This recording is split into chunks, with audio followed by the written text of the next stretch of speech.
solide, coûte là nous bien filé. Bois brûlé, Nous chanter souffrance nous pour nous consoler. La dia nous danser nous bois pour oublier. Si nous ka vivre blanc, nous ka courir mon. bois brûlé, C'est pour nous lutter contre l'esclavage là. Ça venait gléter sans mal qui blanc péqué jamais arrivé combattre. On nous lutter contre l'esclavage. Ça venait gléter sans mal qui blanc péqué jamais arrivé combattre. On nous lutter contre l'esclavage. Nèg marron, moi dis oh, nous c'est des nèg marron. Mais pas comprendre, nous capons. Nèg marron, moi dis oh, nous c'est des nèg marron. Mais pas comprendre, nous capons. bois brûlé, bois brûlé.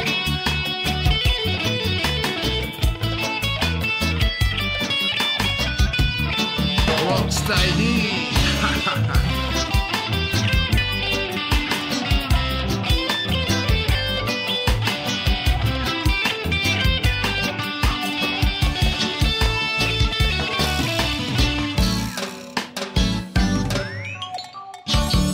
Yes, I. Nous nèg, nous ka couper conne. Ouais, nous marrer solide, coûte là nous bien filé.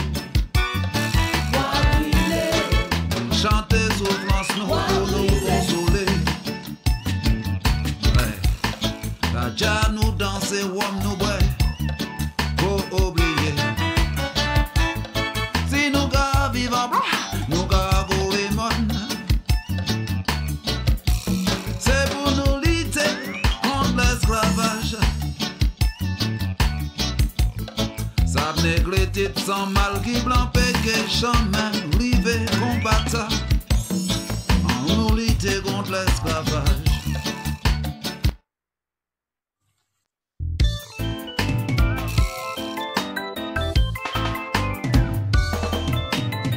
Oh, hello again now.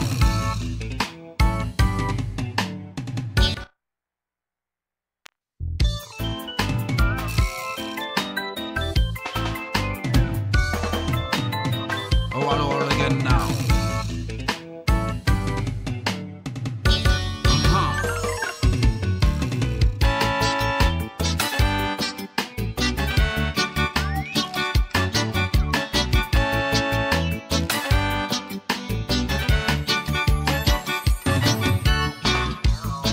Nous nèg, nous c'est bois brûlé, bois brûlé. épuisé calciné, nous moldris, nous isés.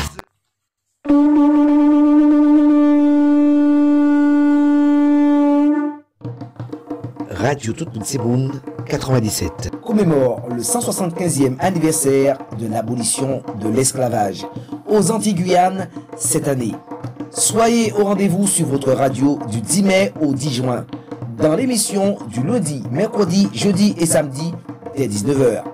Au programme, documentaire, poésie, témoignages, débats, les manifestations aux Antilles, musique cap pour liberté. De grandes surprises vous attendent en nous pétition là. À très bientôt sur TMSM 97, la voix de la Caraïbe.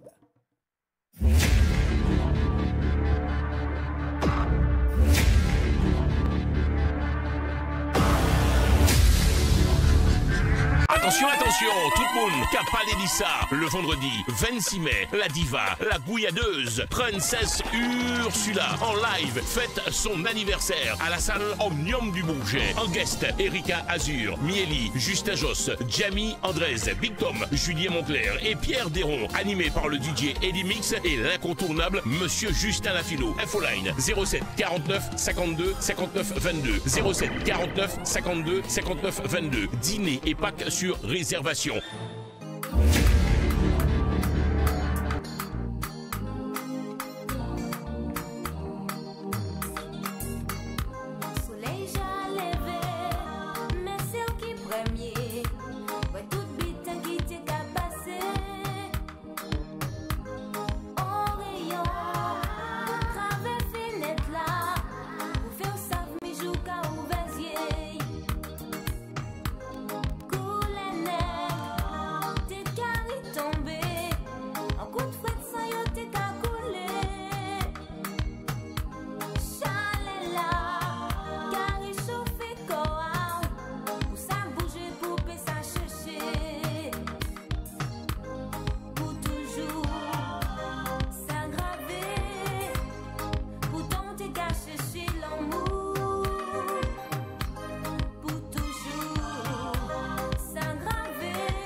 oui, bienvenue sur la radio TMSM 97, la voix de la Caraïbe.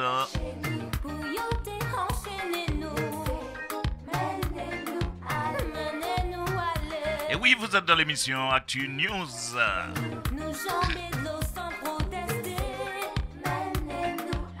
Émission qui vous sera présentée exceptionnellement par Marilyn Hercé et Philippe Pilotin.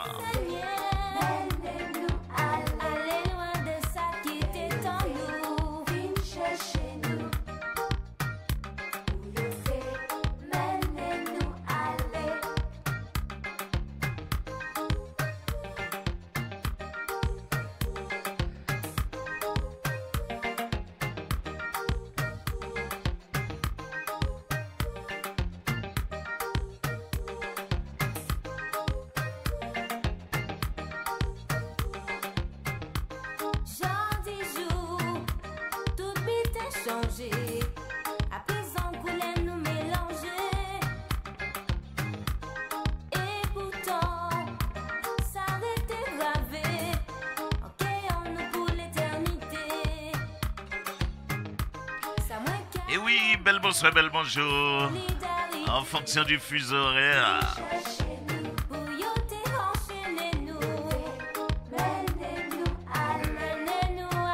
Et oui, café bon, café beau.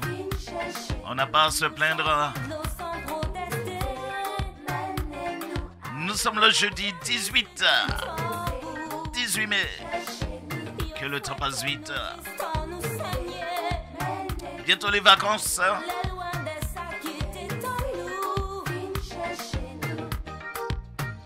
Et oui, un petit coucou salut à tous ceux et celles qui nous écoutent à travers leur smartphone sur l'application de la radio.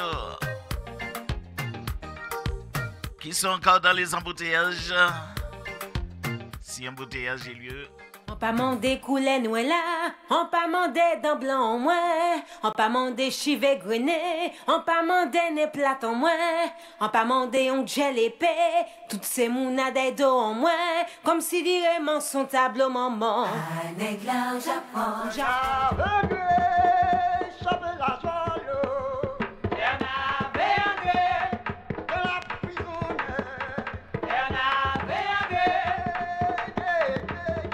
Et oui, 175e anniversaire de l'abolition de l'esclavage oblige.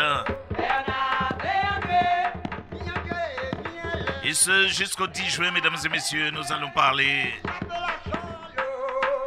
Vous verrez des vidéos, des poésies. Et nous allons échanger. Alors, si vous avez aussi des histoires à raconter, vous avez aussi des poésies, eh bien pas hésitez maman, osez le 07 83 15 89 40.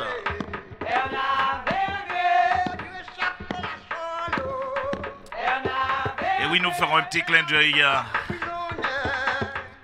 ces fameuses dates dites le 22 mai pour Martinique, le 27 pour la Guadeloupe, le 10 juin pour la Guyane. Et un petit clin d'œil spécial pour la Réunion le 20 décembre.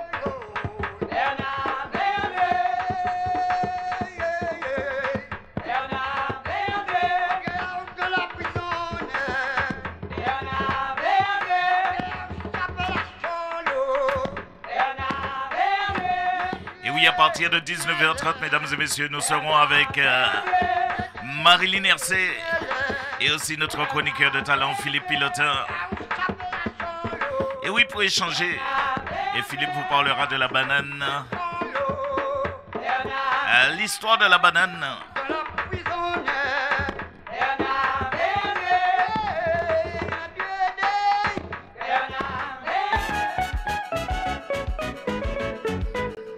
Un message très important pour les qui dans Caraïbes là. C'est qui dans le monde entier, nous diable pas avec nous, qui ça nous raille nous, toujours à dénigrer sans nous, ça le n'a dit c'est colon blanc, qui l'a guéri. Et nous allons remercier tout le monde qui est connecté, tout le monde qui est enlève le panel là. Pour le même refrain, le voté un président. Nous allons saluer Philippe Pilotin que nous allons retrouver tout à l'heure dans un petit moment. Nous allons saluer Denise, nous allons dire Denise Belbeau. Nous allons saluer Marilyn Hercé qui va retrouver nous dans quelques instants aussi.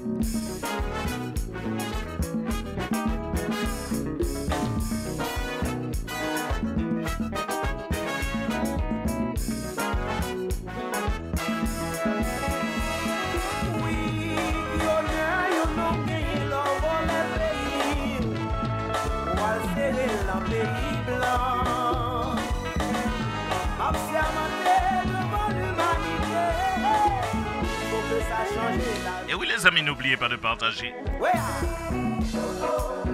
Et puis nous allons faire un big up à monsieur Marco de Nord FM.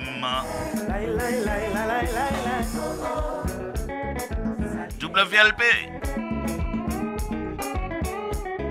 Oh, il nous est premier ministre, mes amis. Pas jamais développé, non. Pas jamais développé. Pour qui les autres, pas jamais développé. Nous est ministre de la santé publique, mes amis. Pas jamais développé, non. Pas jamais développé. Pour qui les autres, pas jamais développé. Nous est ministre en portefeuille, ressources naturelles, des affaires sociales. Mes amis, gardez ministre. Ministère chargé, ministre des conditions féminines.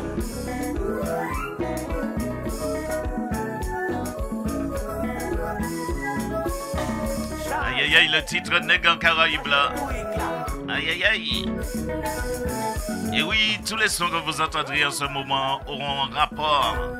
Et oui, avec les nègres. Nègres.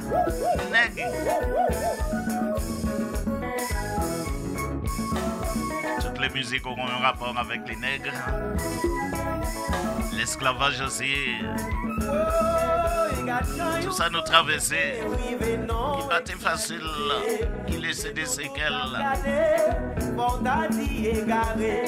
Si n'est qu'on soit pensé, c'est pour y arriver. Même si yo vend pays, yo vend frère, yo ça va déranger. Oui, c'est malheureux, pas d'intimité.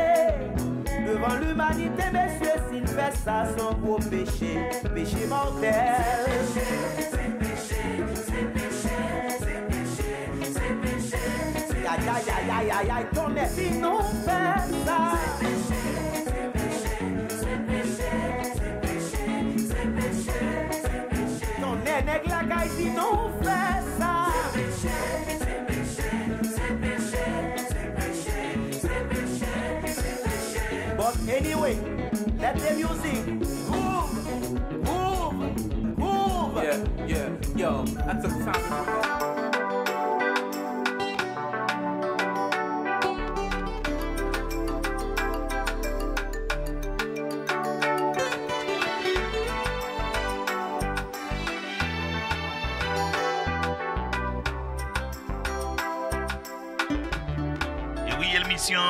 Actu News.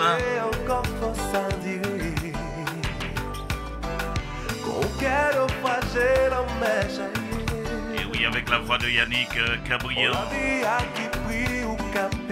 Moment créole. Trésor maudit qui porte un propre souci. C'est même pas qu'à passer sans voir plaire. Cagare o capatri cambio. For lui ser el cual poupée sauver. Petit maltraité qui pas m'en plaire.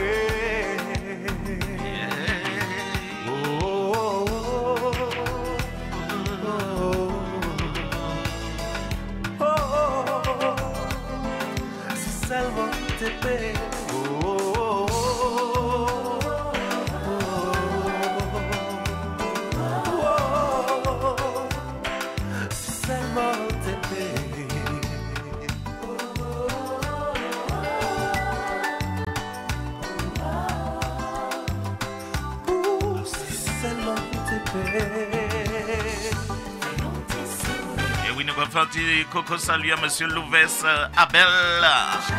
Belle bonsoir Louvès Abel.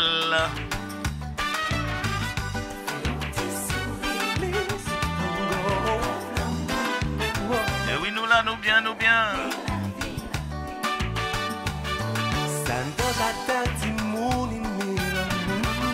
Et oui, dans quelques instants, Marilyn Hercé, Philippe Pilotin. Actu News. Et surtout, osez le 07 83 15 89 40 pour échanger avec eux. Si seulement où t'es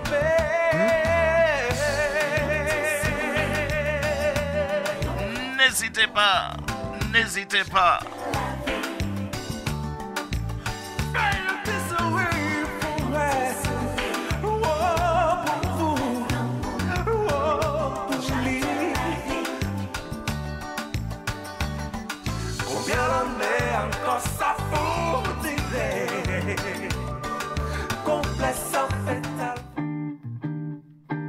Qui ça comme malade?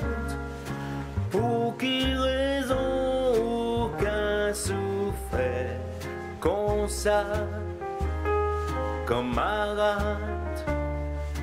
Pour qui autour pas ni doit chanter? Quand tout le monde qui malédiction ou qu'à supporter à sous la terre maman là camarade malheureux roulé et qu'on toute génération you trahi méprisé yo seul était gardé sans parler sans bouger il joue grandi dans la peine.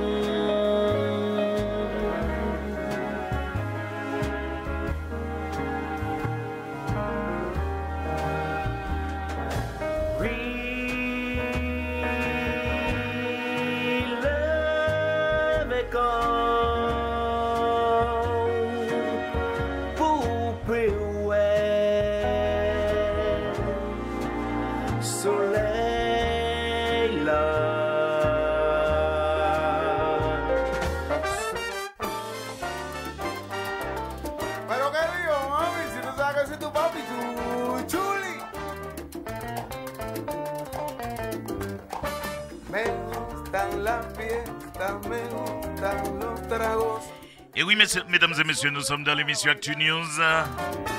Dans une poignée de secondes. Et oui, on les fera rentrer. Rentrer dans le studio. Aïe, aïe, aïe. Marilyn Hercé, Philippe Pilotin.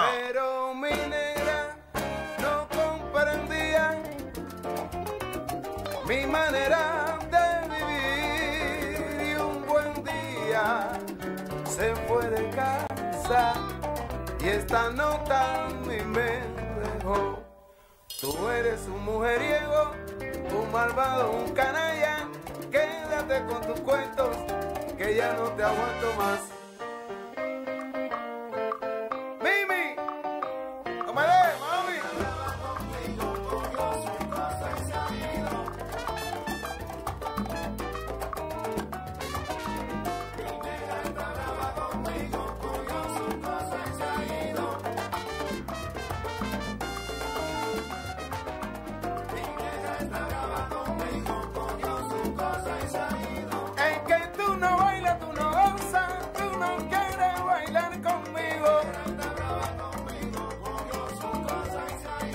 Yo no tengo la culpita de ser así, las mujeres me envuelven y no sé qué hacer.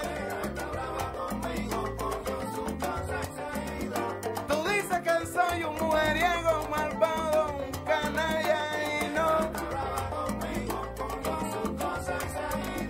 Oye mamacita, en un compadre entre por 8, tú eres mi negrita con puti. Et oui, petit détour sur la toile pour saluer Jocelyn Eblé du côté de Marseille. Et oui, on profite aussi pour saluer tous les Marseillais et les Marseillaises qui sont à l'écoute de TMSM 97, la voix de la Caraïbe.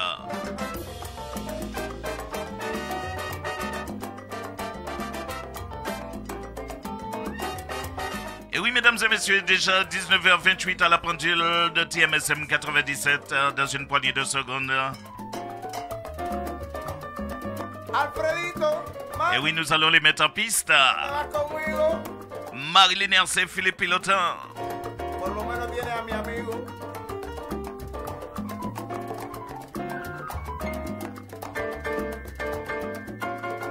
Et oui, toujours et encore pour en débattre.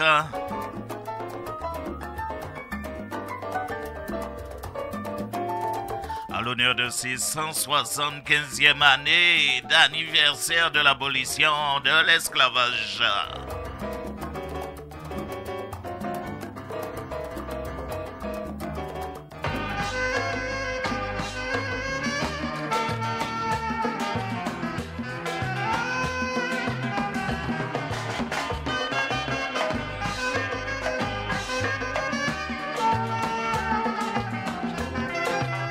Une fois de plus, j'invite à tous ceux et celles qui ont envie d'échanger. Envie d'échanger, mesdames et messieurs, alors osez le 07 83 15 89 40. L'enfer sous la terre, sans fesser loin, l'orage monté, comme pas sauter.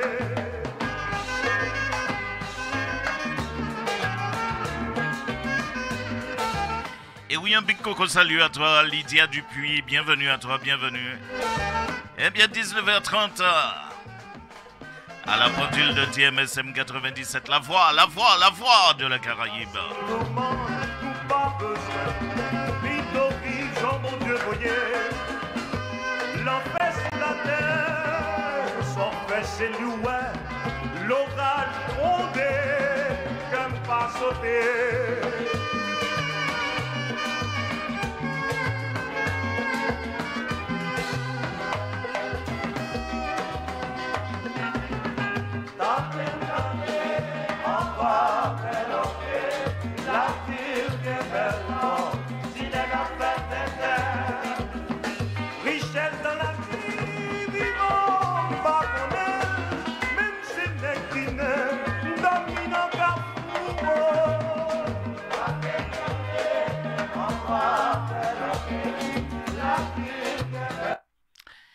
Et oui, eh bien, mesdames et messieurs, eh bien, ils sont là, ils sont bien parmi nous. Hein. Yola, nous quand il fait un petit coucou salut.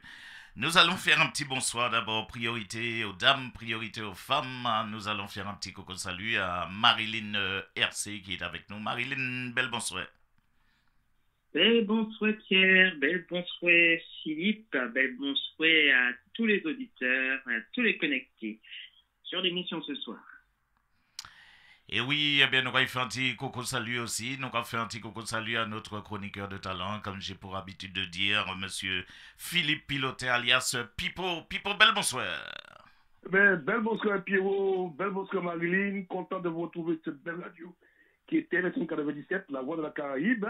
Et puis, j'encourage les auditeurs, auditrices, les spectateurs et spectatrices de nous regarder et pour apprendre des choses ce soir et puis de nous encourager aussi parce que c'est leur radio. Faut pas qu'ils l'oublient et qu'on l'ait vu à travers partout dans le monde parce que TMSM c'est l'antenne, comme j'ai dit, satellitaire de terrestre qui permet de pouvoir écouter tout ce qu'on dit cette radio, toutes les émissions partout dans le monde, de l'espace, en bas, de l'eau, en bas, à la ligne. Allez là où est.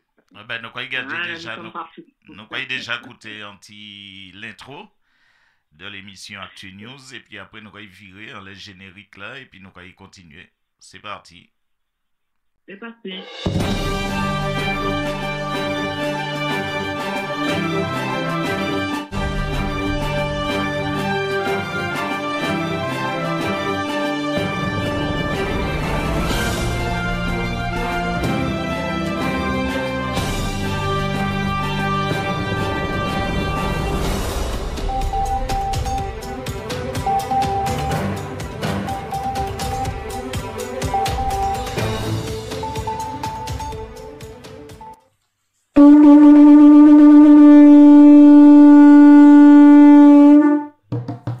Radio Tout-Petit-Monde 97 commémore le 175e anniversaire de l'abolition de l'esclavage aux Antilles-Guyane cette année.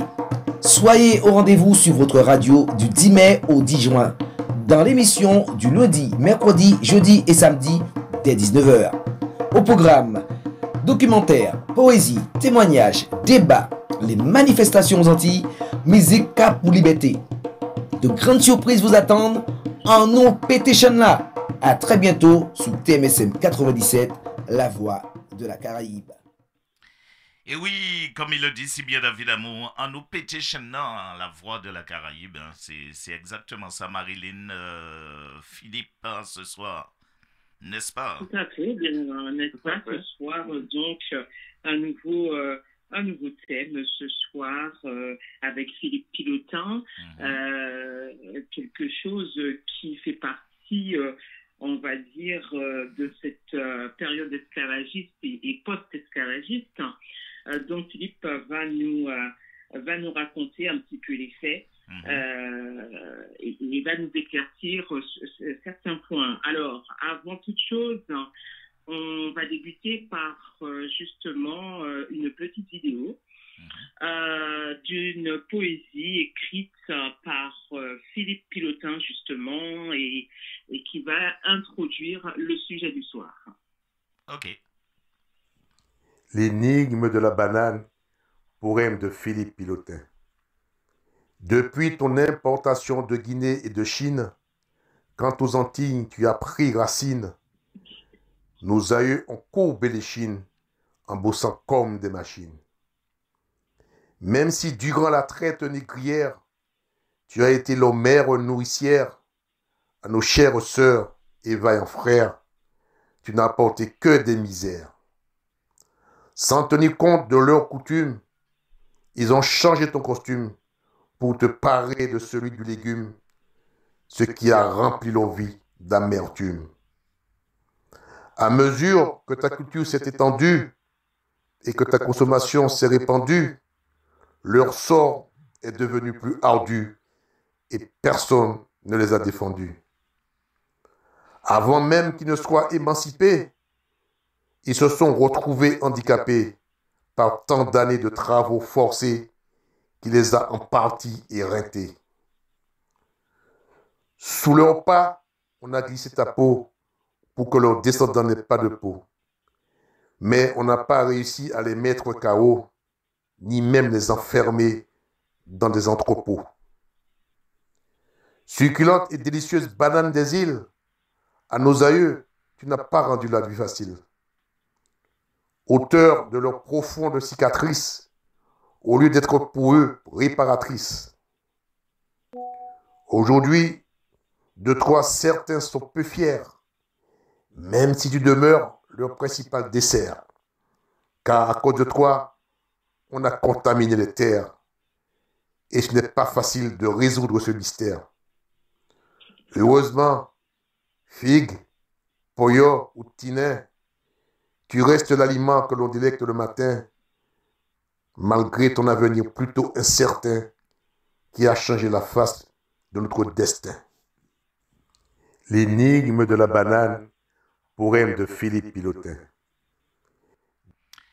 Et oui, bel passage, bel passage. Bravo, bravo Philippe. Hein. Exactement, Philippe, hein, qui est il est inspiré. un poète.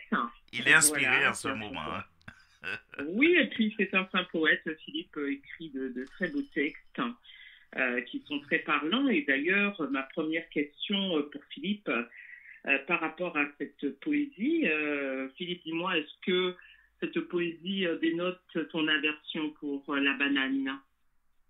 Tout à fait, c'est un peu, comme je dis souvent, aux Antilles, on met avant la canne à sucre et la banane, mais c'est deux aliments qu'on aurait dû boycotter, parce que c'est vrai que, comme je dis, ces aliments ont contribué à mettre nos ancêtres en esclavage. Et malheureusement, lorsqu'on veut les défendre, on doit bannir ces aliments de notre vie quotidienne, mais malheureusement, bon, c'est vrai, les gens, quand on leur dira, ils vont le prendre mal pour dire, ouais, ben, on a le droit de faire ce qu'on veut, etc. Tout à fait. Mais il ne faut pas oublier que ces deux aliments ont été quand même deux choses qui ont mis nos ancêtres en esclavage. quelque part. Alors, et dans quel sens, Philippe, cet aliment a-t-il contribué à cet asservissement de cette population? Que s'est-il passé? Et est-ce que c'est la même histoire que la canne à sucre? Comment cela s'est-il introduit dans la vie de ces Africains à l'époque? Alors, dans un premier temps, c'est la canne à sucre qui a créé cet esclavage, puisqu'il fallait le sucre. Hein. Bon, et puis quand la canne à sucre, au moment donné, n'était plus utile, on a fait du rhum. Bon, ça n'a pas quand même ça n'a pas continué l'esclavage pour le rhum, je veux dire. Mais la betterave a pris le dessus. Mais il fallait que l'économie de la Martinique tourne toujours, continue toujours. Donc la banane, quelque part, a remplacé la canne à sucre. C'est un petit peu ça remplace la canne à sucre. Donc, on a fait travailler déjà, la banane était quand même l'un des aliments, hein, aussi des esclaves. Oui, mais c'est un aliment forcé, forcé parce que il faut savoir que quand on relit les récits du père Labaxtera, qui dit bien que ces esclaves n'avaient pas le choix. Donc, c'est soit mourir de faim ou autre. Et donc, manger cette banane, mais à contre-cœur, parce qu'eux savaient que la banane n'était pas un légume. On leur a fait manger comme légume. Donc, c'était une humiliation. C'est pourquoi qu'en Guadeloupe, cette personne dit il ne faut pas manger banane parce que c'est bêta à cochon. Donc, c'est tout une histoire. C'est vrai que c'est ce qu'on nous disait lorsque nous étions petits. On entendait surtout les aînés dire c'est en fait nourrir leur cochon avec la banane, le petit instinct pour eux en Guadeloupe. Mais c'est ce qui se passait justement à l'époque de l'esclavage. Les porcs les cochons étaient nourris avec ces aliments-là par les colons. Et donc, ils donnaient ça aussi aux esclaves, alors qu'eux ne le mangeaient pas eux-mêmes déjà. Tu vois? Donc, tout ça aussi, il ne faut pas qu'on oublie, il faut qu'on le prenne en considération tout ça. Donc, on dira à ce moment-là qu'ils assimilaient l'esclave à cet animal, de toutes les façons, puisque l'esclave était déjà meuble. Donc, pourquoi pas, par là même, être considéré comme un animal. Alors, c'est donc le malheur de ce peuple servile à partir de là, et à quelle dimension, quelle proportion cela prend-il? Eh bien, il faut savoir qu'après la Seconde Guerre mondiale, il fallait faire tourner l'économie de la métropole, pas de la Martinique. Donc, il faut savoir qu'il y a eu beaucoup de morts au moment où les gens, les gens de l'actuelle population ont mené pas des guerres, mais des grèves pour être payés correctement. Parce qu'il faut savoir qu'à l'époque, l'argent de travail n'était pas payé la même qu'en métropole. Et ceux qui se sont révoltés, ils ont été tués comme des lapins. On se rappelle de 1914, on se rappelle de l'affaire Chavé qui a créé, on pense aussi en Guadeloupe aussi. Hein? Donc, au Moule. Donc, il y a eu au moins 3 ou 4 fois où les préfets en place, ils ont fait tirer volontairement sur la population qui réclamait une augmentation de 3 centimes, 3 sous. C'était rien à l'époque. Donc, la banane aussi a sa part de responsabilité dans l'état où se trouve chez nous, et notamment avec le chlordécone aussi, tout ça aussi qui a pourri les terres. Donc, il ne faut pas l'oublier. Et il faut savoir aussi qu'on nous a menti, que la banane ne vient pas, comme on nous fait croire, venait de Chine, etc. C'est totalement faux, puisque les Amérindiens, pour moi, c'est eux, c'est pas les Indiens, c'est les Amérindiens, eux, ils connaissaient déjà la banane. Ils connaissaient la banane déjà. La banane était connue en Nouvelle-Guinée. Et c'était des Noirs qui vivaient, qui l'utilisaient. Et les Indiens, etc., ont continué à utiliser cette banane quand ils ont vu ce que se faisait à l'époque les habitants de Nouvelle-Guinée. Et puis donc, les Européens ont toujours voulu mettre le noir de côté, donc on a fait croire que ça venait de Chine, etc., et puis après d'Inde. Mais c'est totalement faux. Donc on a fait croire que c'est Christophe Colomb qui a ramené ce fruit-là aux Antilles au bout de son deuxième voyage. C'est totalement faux, puisque les Indiens le connaissaient déjà. Les Indiens ne mangeaient pas ce qui était importé d'ailleurs, puisqu'ils connaissaient la banane, il avait déjà donné le nom qu'il utilisait tout le temps pour pouvoir le manger. Mais il faut savoir qu'il y avait 2 types de bananes à l'époque, la banane qui était mangée sucrée et celle qui n'était pas sucrée, qu'on appelait le cancambou, etc., qui était très dure. Donc eux, les Indiens, Amérindiens, ne les mangeaient pas ça. Ils faisaient avec des médicaments, etc. Ils utilisaient aussi pour nourrir les animaux, le cochon, parce que dans toutes les sociétés, il y a eu des cochons. Donc il y a un mensonge, et le père Laballe le dit bien dans ses écrits. Donc on nous a raconté des histoires, des bobards, en changeant l'histoire. Voilà. Alors donc, lorsqu'on lit dans les bouquins ou un peu ailleurs que les Amérindiens en faisaient une pâte qu'ils emportaient avec eux pour se nourrir, est-ce que c'est avéré? C'est encore une supercherie dans l'histoire, tout ça? C'est pas une pâte, c'est-à-dire que la banane était à l'époque au conservateur. Donc, ils mettaient dans cette pâte de banane qu'ils écrasaient des produits pour pouvoir, des médicaments, pour pouvoir prendre ces médicaments-là et les conserver aussi. Donc, c'est un petit peu ça aussi. Donc, ne sachant pas quelle était l'utilité, les Européens, ils ont écrit ce qu'ils voulaient. Ce qu'ils voulaient. Donc, on faisait avaler des couleuvres. Mais c'est totalement faux. Et c'est que bien plus tard, qu'ils ont compris pourquoi les Amérindiens utilisaient la banane. Mais ce n'était pas pour une consommation journalière, parce qu'eux, ils étaient plus attirés par tout ce qui était poisson et tout ce qui était plus des légumes qui venaient de la terre, tout ce qui était tubercules, etc. Donc il y a du mensonge, ils étaient très très friands de fruits. Donc imaginez pas la banane. D'ailleurs, il n'y a pas de quoi vraiment cuire ces aliments-là. Uniquement, ils faisaient griller du poisson ou bien des seiges, des caïmans, des choses comme ça. Donc c'est un mensonge. Tout à fait, on a écrit des histoires qui sont totalement fausses et on travaille ces couleurs depuis déjà plus de 200 ans. Alors, effectivement, ce que tu racontes, notamment par rapport à la cuisine de cette époque, on peut très bien retrouver toute cette description dans le livre de Père Labat. Effectivement, un livre très riche. Souvent, on en parle, on prend ce livre comme comme référence, mais effectivement, c'est quand même un missionnaire qui est sur place et qui raconte effectivement son voyage aux îles. Et pour moi, quoi de plus fiable que quelqu'un justement qui a mis les pieds, qui a vécu et qui raconte, on va dire, presque dans les moindres détails ce qu'il voit. Donc effectivement, ce que tu dis, c'est effectivement ce que j'ai découvert également. Donc c'est bien la raison pour laquelle à chaque fois on insiste bien sur le fait de chercher à découvrir les vérités.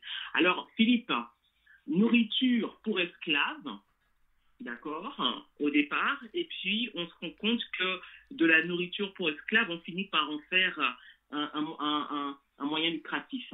C'est bien cela. Et tout à fait. Donc on a créé les premiers bananiers après la Seconde Guerre mondiale, ils ont créé les premiers bananiers qui étaient réfrigérés parce que quand ils se sont rendus compte, après des études qui ont été menées pour la banane pour voir un peu sa teneur en calories et pas mal de choses, il ne faut pas oublier que la banane, contrairement à ce qu'on dit, ça fait à peu près 30 ans qu'elle est vraiment, et même je dirais moins que ça, elle est sur partout, sur toutes les États européennes. Avant, elle était boycottée aussi. Il ne faut pas qu'on oublie ça aussi. Il y a un mensonge. Il y a un mensonge parce qu'avant, on ne faisait pas de la banane antillaise dans les grandes surfaces. Ce n'est pas vrai. De plus en plus, on voit de la patate douce, on voit des fruits exotiques. C'était méprisé. À l'école, on nous apprenait quoi? Les CP, poires, pêche, pommes, etc. Jamais nos fruits. Donc, il y a un mensonge. C'est comme le climat change. Donc, on n'a pas le choix. Maintenant, on fait de la banane en Italie, on fait de la banane sous serre en province, etc. Donc, on change de langage pour pouvoir le faire manger et consommer par les métropolitains. Mais avant, c'était des fruits qui étaient soi-disant pas bons. Voilà, quoi. Il y a un mensonge. Donc, on nous fait avaler encore des couleurs. D'accord. Alors, donc, la banane, alors tu as fait la canne à sucre, le roseau maudit. Alors, comment tu appellerais la banane? Comment tu la qualifierais, du coup, aussi maudite pour, du coup, depuis cette période esclavagiste et post-esclavagiste, puisque la banane est encore exploitée de nos jours. Oui. Alors, je ne dirais pas, contrairement, que les esclaves n'ont jamais qualifié, ils ont toujours décrié la canne à sucre qui les a amenés aux Antilles pour servir de bêtes, c'est le mot à dire, de bêtes de machines pour pouvoir enrichir les colons de l'époque. Mais, quelque part, ils n'ont jamais décrété la banane parce que c'était quand même ce qui les permet de pouvoir se maintenir en santé parce qu'ils avaient de quoi manger. Et d'ailleurs, les colons ne comprenaient pas à l'époque pourquoi, pourtant, ces gens travaillaient du matin jusqu'au soir. Il faut savoir qu'ils avaient des fois des 15-16 heures de journée et ils ne comprenaient pas que ces gens-là étaient résistants. Mais c'est quand ils ont découvert que la banane était un apport très calorifique et enrichissant. On voit même que sur les cours de tennis aujourd'hui ou de football banane. Donc, c'est là qu'ils se sont dit côté bien, parce qu'au départ, on pensait que les Noirs étaient constitués normalement, c'est pourquoi ils sont résistants, mais ils ne savaient pas que c'était la banane qui leur donnait qui les survitaminait, qui leur donnait cette force et qui les arrivait à récupérer. Et c'est quand ils se sont rendus compte en faisant comment dire, ils ont fait des trucs chimiques sur la banane, ils se sont rendus compte comme ça que la banane contient du potassium, du fer, du calcium, etc. Et c'est là qu'ils ont dit, ah, eh bien, c'est un fruit qu'on doit consommer aussi. Et c'est là qu'ils ont changé l'image de la banane. Et c'est là que, parce qu'à l'époque, la banane aux Antilles s'appelait la banane Gros Michel, qui a été décimée par la, comment ça s'appelle, par la maladie, là, comment ça s'appelle encore, attends, le nom m'échappe. Ah, ça va me revenir. Ce n'est pas grave, même moi, je n'ai pas le mot. Comment ça s'appelle encore le nom? C'était, la fusariose. La fusariose, et donc ça a été décimé aujourd'hui, la banane Gros Michel, et c'était remplacé à l'époque par ce qu'on appelle le Macanja. Macanja a aussi été décimé. Aujourd'hui, on utilise beaucoup la Cavendish. Mais tout ça sont des bananes qui sont faites en laboratoire où on a modifié les gènes pour être plus résistants aux maladies.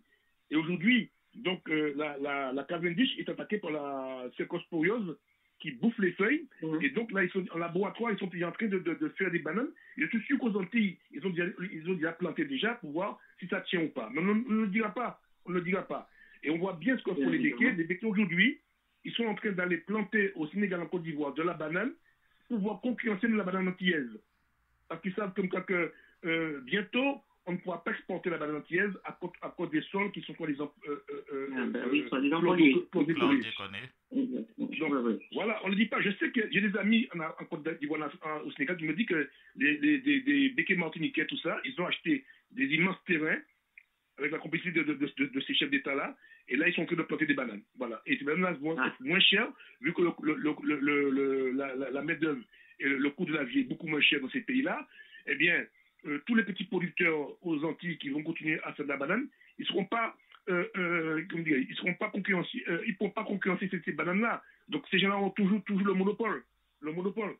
Voilà. Donc, la banane, finalement, hein, on pourrait assimiler la banane à la suite de l'esclavage, alors, finalement.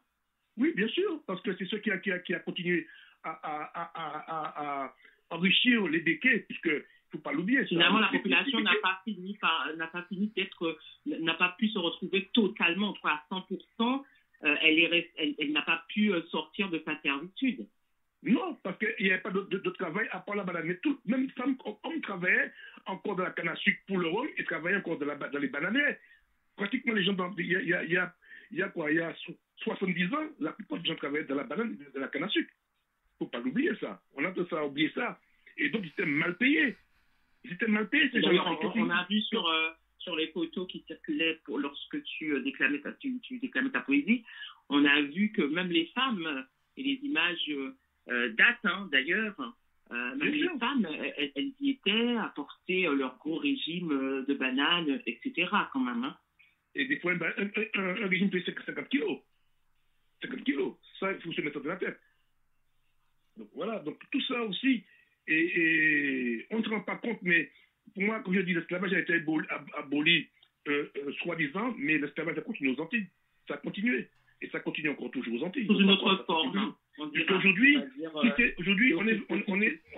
on est des consommateurs aux Antilles. Parce qu'aujourd'hui, on a remplacé toutes ces trucs-là par des grandes surfaces. Des grandes surfaces qui nous empoisonnent, parce que la plupart des... Quand je vois, par exemple, des fois j'étais aux Antilles, quand je vois des cuisses de poulet qui viennent des pays contaminés par Tchernobyl. Alors que c'est interdit en France, c'est interdit ici, des champignons, tout ça, des cuisses de poulet, de pilons de poulet, etc. Il faut arrêter à un moment donné, quoi. Donc je dis, il y a un problème. Il y a un problème. Voilà. Tout à fait. C'est une comment dire? Excuse-moi. Allô? Allô, oui. Elle a disparu, Marilyn. Eh bien, on va faire une petite courte pause on va regarder un petit clip. Hein. Qu'est-ce que tu en penses? Tout à fait, tout à fait. Et puis, on reviendra juste après avec Marilyn.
m'entendez? Oui, nous revoilà, nous Oui, revoilà. alors justement, je voudrais apporter une précision concernant le Gros Michel aussi, parce que bon, c'est vrai que voilà.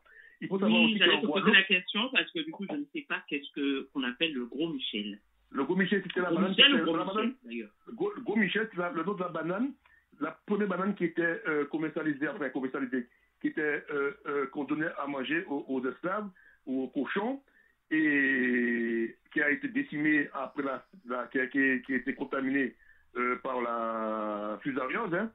Et donc cette banane-là, il faut savoir qu'elle était importée aux Antilles, elle ne venait pas des Antilles, elle est arrivée au 16e siècle aux Antilles. Et donc cette banane-là, en Guadeloupe, on l'appelait aussi figue Rimbaud, du nom du poète.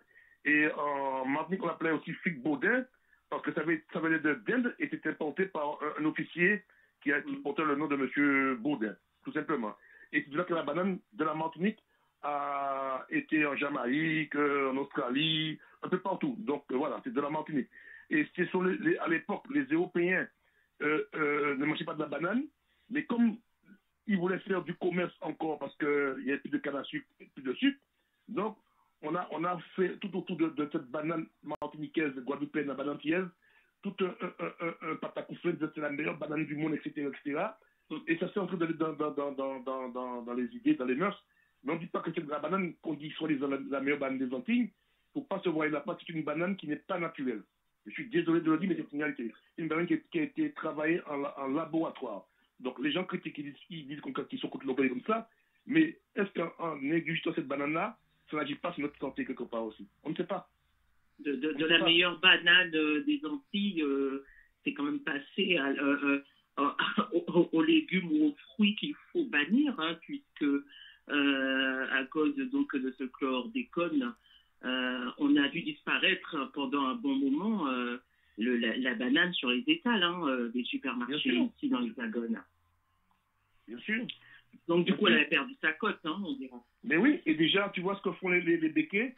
Les béquets, la banane antillaise, elle est faite en Côte d'Ivoire, Sénégal, et ils vont la vendre aux États-Unis sous le nom de banane antillaise. C'est le comble. Parce que les Américains ne veulent pas que la banane martiniquaise guadeloupéenne vienne chez eux. Donc, ils ont déjà créé leur filière. Tout est OK déjà, ils ont signé des contrats, pour pas croire, hein. Et là, ils vont vendre cette banane sous le nom de banane antillaise, mais ils vont la commercialiser aux États-Unis. Et quand ils vont la faire venir aux Antilles, faire venir en France métropolitaine, elle sera moins chère que celle qui est conçue en Martinique ou en Guadeloupe. Donc ça va couler la production guadeloupéenne martiniquaise. Ça on ne le dit pas. On le cache, ça. Donc on pourra dire que c'est la canne à sucre et la banane sont quand même le malheur, donc c'est le malheur du coup des Africains déportés et puis ensuite de la population locale dite créole, du coup. Tout à fait. Et puis pas oublier aussi que beaucoup de nos compatriotes voyageaient dans la case des bananiers pour partir en France à l'époque. Donc ils accompagnaient parce qu'il fallait nettoyer, parce que savoir qu'à l'époque, il n'y avait pas encore tous ces insecticides, il y avait beaucoup des yéyens qui étaient dans les machines, des araignées, etc. Donc ces gens étaient dans les tas des bateaux pour surveiller les bananes, pour que ça ne mûrisse pas trop vite, nettoyer. Après, pour décharger, à l'époque, il n'y avait pas encore tous ces comment dire, vulgairement, des palans, ces machines qui déchargeaient, tout était fait, mais c'était fait par des esclaves toujours, par des noirs. Il ne faut pas l'oublier. On oublie tout ça aussi parce que les gens pensent que l'esclavage n'a pas été aboli dans sa totalité parce que le noir a toujours encore été la bête de somme de ces gens-là. Il ne faut pas oublier que bon nombre d'entre eux sont retournés quand même travailler chez l'ancien maître. Ils sont restés sans rien. Donc finalement, quelque part, et puis on a bien compris que dans l'histoire, ceux qui ont été rémunérés, c'est ceux qui ont réduit le peuple en servitude. Donc voilà, c'est tout un monde à l'envers. Mais alors Philippe, souvent dans les manuels, on nous raconte que les esclaves se nourrissaient plutôt de plantains. C'est totalement faux. Depuis tout à l'heure, effectivement, donc tu as donné ce nom de cette variété de bananes. Et effectivement, dans toutes les lectures, on va entendre dire qu'ils se nourrissaient de cette fameuse banane plantain qu'ils récupéraient lors de leur commerce triangulaire populaire lors de leur voyage, qu'ils ramenaient à bord des négriers, et que c'était cette banane qui nourrissait les esclaves. Alors, au niveau de la banane plantain, ça c'est encore des mensonges. C'est encore des mensonges. C'est que on ne voulait pas dire les vérités. C'était des bananes, on l'a appelé plantain. Banane plantain, c'était, si tu veux, c'était les bananes avortées, vulgairement. C'était des bananes avortées. Qu'est-ce que tu appelles la banane avortée? Pourquoi banane avortée? Avortée parce que la banane ne grandissait pas. Donc, tout était bon, il ne fallait rien jeter. Parce que, tu vois, il fallait entre 9 et 12 mois pour pouvoir avoir des bananes. Voilà. Et donc, on n'allait pas jeter ceux qui ne poussaient plus, qui avaient, on ne sait pas pour quelle raison, avaient cessé de grandir. Donc, on donnait ça aux esclaves. Il fallait rien jeter. Il faut savoir aussi que certains maîtres broyaient la peau de la banane pour donner à leurs esclaves. Et souvent, ils étaient pris de douleurs atroces parce que la peau de la banane avait de l'encre, un genre d'encre qui peut donner des douleurs au ventre. Ça, il faut le savoir. Les gens ne le savent pas. Et puis, à l'époque aussi, pour le mettre, il n'était pas question de mettre du sel dans la banane. C'était à l'époque dans des grands fûts et c'était de l'eau de mer.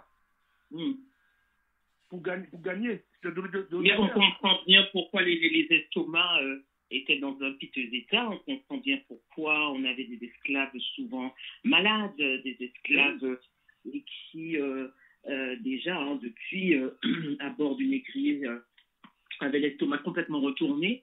Et là, du coup, on comprend sur place les dégâts faits par de toutes les façons cette malnutrition. Voilà. Et puis à l'époque, ils buvaient l'eau de pluie et il y avait des chenilles là-dedans, des larves de moustiques. Ils prenaient ça, ils étaient malades parce qu'il n'y avait pas de cachet, il n'y avait rien là-dedans. Alors que le maître, lui, faisait bouillir l'eau, mettait dans des carafes pour boire. Mais l'esclave, il buvait l'eau qui sortait qui était récupérée dans des barriques, des barriques. Et donc, quand on regardait, il y avait des larves de moustiques qui buvaient ça. Ils avaient, à l'époque, on ne parlait pas, aujourd'hui, on parle plus de la dengue. Mais ces gens-là, à l'époque, on disait, ils venaient d'Afrique, ils sont arrivés avec la malaria. Non, c'était la dengue qui développait à l'époque aux Antilles. Et c'est pourquoi que les colons, quand ils arrivaient à l'époque, ils étaient tous piqués, ils prenaient ce qu'on appelle la fièvre jaune. Alors que les esclaves n'étaient pas piqués. Et ils avaient tous, à l'époque, comme De Gaulle portait aussi, ils avaient ce qu'on appelait les casques coloniales qui recouvraient la nuque. Alors que les esclaves n'avaient rien. Il était quasiment nul, de toutes les façons. Oui, effectivement. Voilà. Il y a tout ça à prendre en considération. Donc, on a occulté tout ça, mais il faut réécrire l'histoire pour comprendre un peu la vie d'un esclave, que c'était femme comme homme. Et que même quand les femmes étaient enceintes, il faut savoir aussi que le béquet, le blanc de l'époque, couchait avec les femmes, les esclaves. Il n'avait rien le droit de dire. Et quand la femme avait accouché, lorsqu'il voyait que l'enfant était métis, ces enfants-là étaient donnés à bouffer au cochon. Mais et les enfants, alors du coup, puisque tu en parles, c'était vers quel âge alors du coup pour les enfants? Les enfants, dès qu'ils avaient depuis l'âge de 14-15 ans déjà, en fonction de sa morphologie, eh bien, ils étaient dans des champs, ils étaient aux parents à travailler déjà. Faut pas quoi, ils n'allaient pas à l'école, il n'y a pas d'école pour eux. L'école, c'était l'école de la vie, c'était dans les champs, c'était la vaisselle, c'était quoi, c'était ménagère, aller chercher de l'eau pour le maître, garder les enfants du maître, cuisiner, aider au ménage, tout c'était là. C'était ça.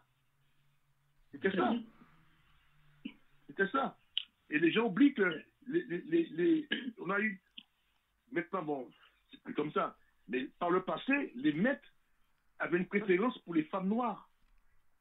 Ils ne le disaient pas. Ils trouvaient que les femmes noires... Il faut dire qu'il n'y avait pas beaucoup de femmes blanches non plus. Les femmes noires étaient plus en nombre. Les femmes noires, parce qu'elles étaient beaucoup plus fermes au niveau des décès, ils le disent, au niveau des fesses, au niveau de la cambrure, tout ça, etc. Donc, du galbe, etc. Et donc, eux, ils préféraient avoir des relations sexuelles avec ces femmes noires-là. À l'époque, il n'y avait pas de préservatif, à l'époque, il n'y avait pas de pilule, donc les femmes tombaient systématiquement enceintes. Mais il est dit que les femmes blanches, elles étaient très conservatrices, Philippe. Il est dit qu'avec les femmes noires, ils pouvaient effectivement, assouvir tous leurs désirs. Oui, ça aussi. Mais le fait là-bas stipule bien que ces hommes-là, à l'époque-là, avaient une faiblesse pour la femme noire. La femme noire. Même s'ils étaient esclaves, mais il s'agit comme qu'ils ne pouvaient pas déroger à la règle pour ne pas les avoir. Parce que des fois, il faut savoir que secrètement, tu as des femmes qui couchaient avec le maître, ils avaient des avantages. Le maître, avec sa maîtresse, des avantages. Après, c'est un véritable paradoxe. Voilà, le maître cachait ça, le maître le cachait. Et c'est comme on a dit à la fin de l'esclavage que beaucoup de maîtres qui ont épousé ou donné à leurs femmes leur nom. Oui. Ça aussi, il faut le souligner. Et c'est là qu'ils ont commencé à dire que oui, on préfère les femmes noires, elles ont le corps elles sont plus sensuelles, ils ont un galbe qui est bien, les seins fermes, alors que nos femmes, elles sont fades, etc. Ça, il ne faut pas l'oublier aussi. Donc ça, on a tendance à les effacer dans les histoires parce que comme ça dénigre un peu, pour une fois, la femme blanche, donc on les efface. Mais le père là-bas le dit bien dans ses textes.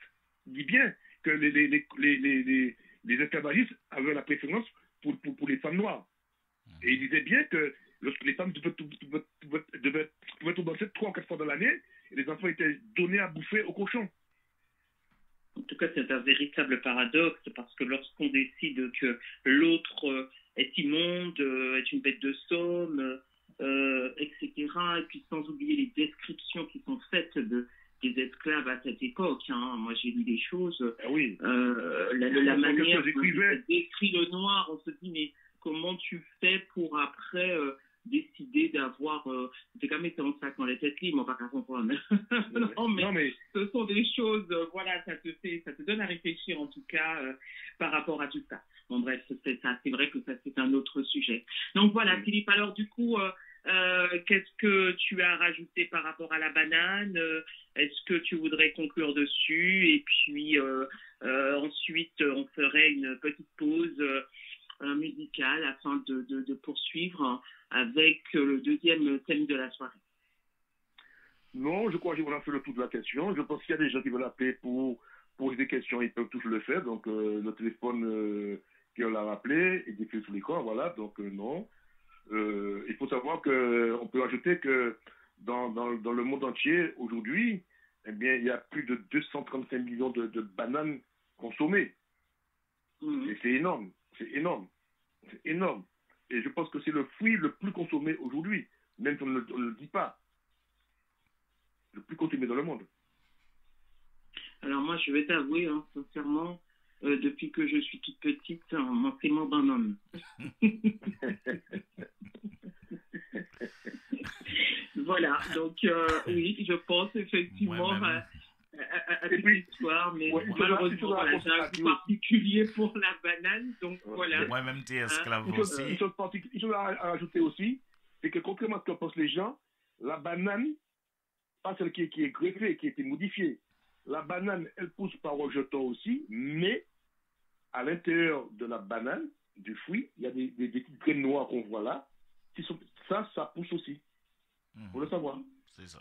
Il y a beaucoup de gens qui pensent que la banane ne repousse que par les rejetons quand on voit les trucs repoussent au pied de bananier. C'est vrai, il y a ça aussi. Mais il faut savoir que la banane, si elle n'a pas été, on lui a pas enlevé ses graines, elles sont petites, on les voit bien au milieu. Ce sont des graines, et ces graines-là donnent naissance à des bananiers aussi. Ça, il faut le savoir. C'est ça, c'est ça. Eh bien, on en a appris de bonnes ce soir, encore une fois, avec Philippe, du coup, notre encyclopédie, Thierry, attention, on n'oublie pas. Donc, voilà, on peut toujours compter sur Philippe pour avoir... Non, mais j'écoutais attentivement, puisque, bon, moi, j'ai été esclave aussi, puisque j'ai travaillé dans la banane.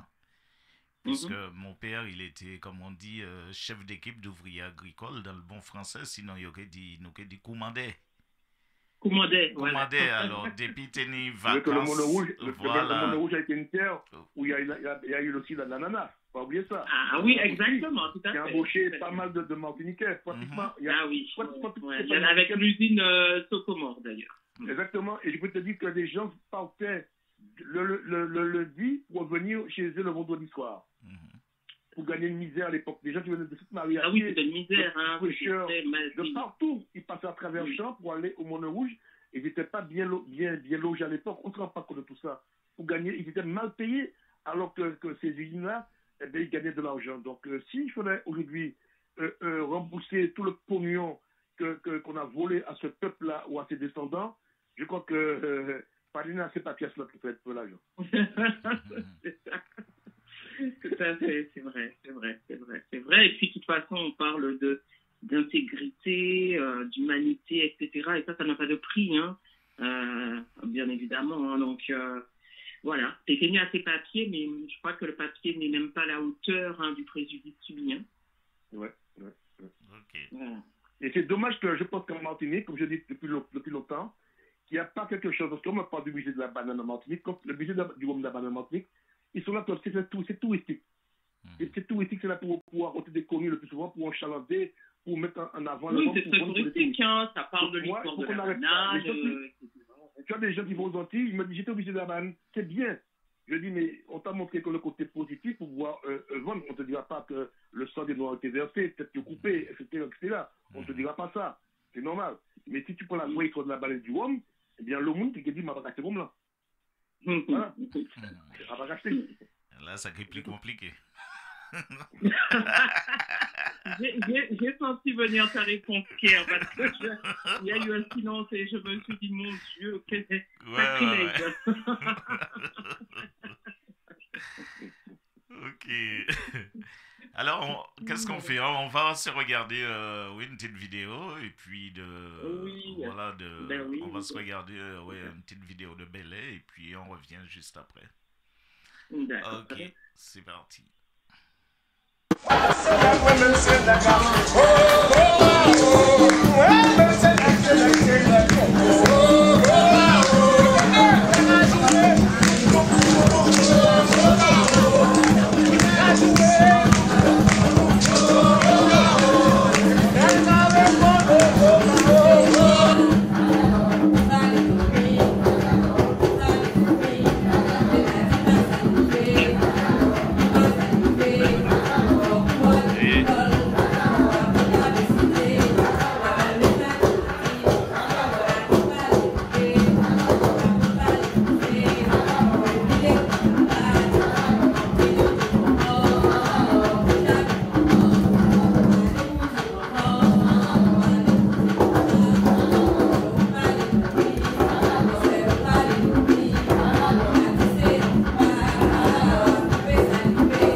avec lequel nous avons fait la première partie de l'émission et avec lequel nous avons abordé le thème de la banane, son rôle depuis cette période esclavagiste et post-esclavagiste. Alors maintenant, nous allons recevoir pour cette deuxième partie d'émission Monsieur Fred Louisor. Monsieur Fred Louisor qui ce soir va aborder donc le thème de la religion pendant cette période esclavagiste. Bonsoir Fred Louisor.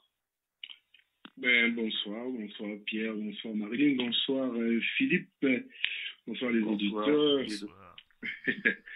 Bonsoir les auditeurs. Oui, effectivement, il y a un problème majeur, si ce n'est, c'est un gros problème, la religion, parce que on a pris des hommes libres, des hommes libres qu'ils ont déportés et mis en esclavage.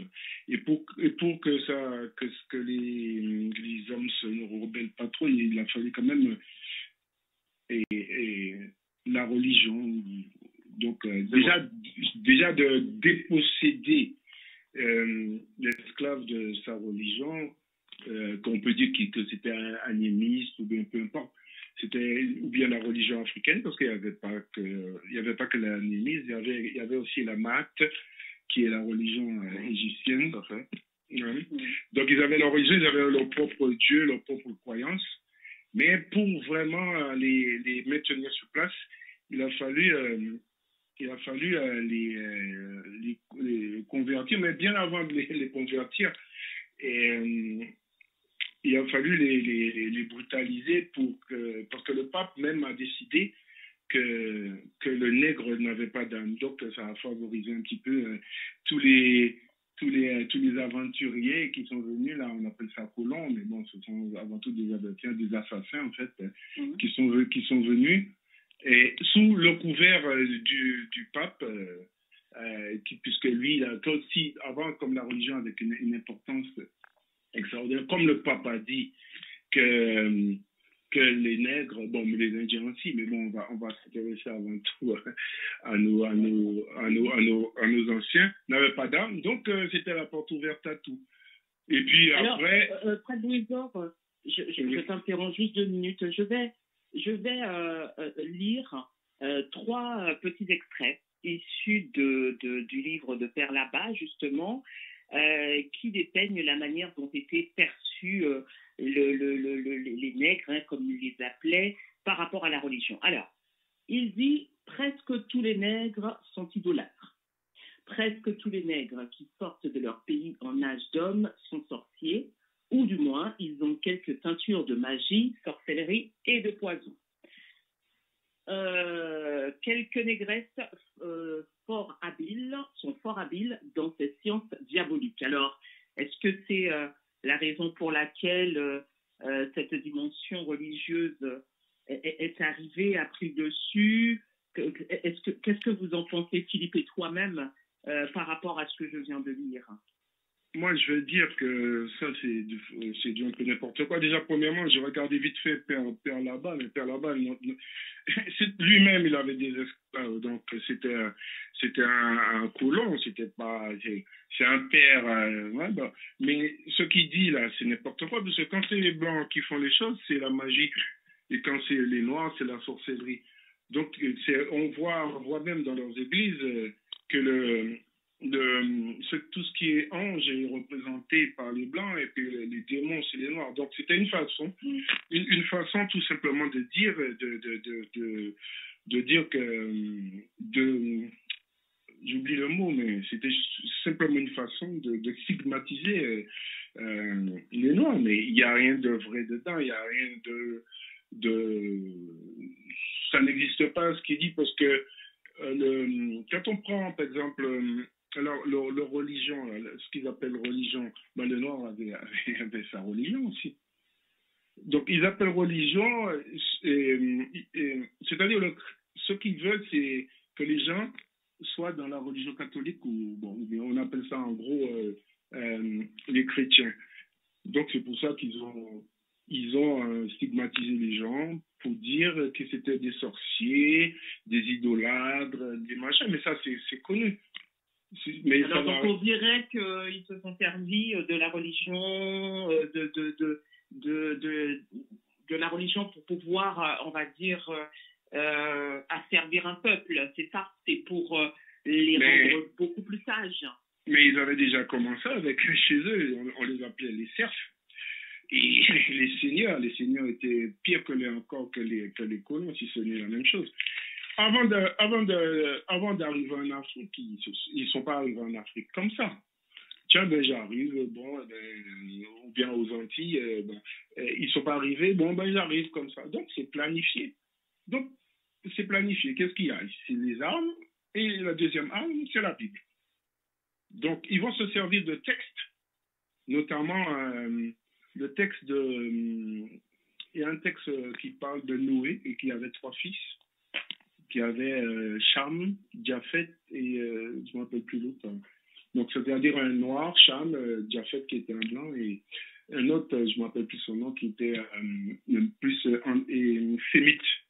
Donc, selon les écrits bibliques, c'est comique, mais bon. Alors donc, selon les écrits bibliques, Cham aurait vu son père nu et puis il aurait rigolé. Et les 2 autres auraient recouvert leur père.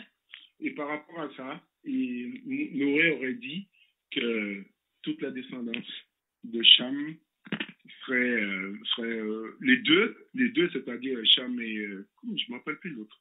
Bon, bref, Sem, tu avais Japhet. Ouais, Sem et Japhet. Donc les deux seraient... ils vont mettre éternellement en esclavage la descendance de Cham. Donc c'est sur un truc biblique comme ça que les gens vont s'appuyer pour légaliser l'esclavage. Mais c'est pourquoi? Alors, je vais t'expliquer quelque chose.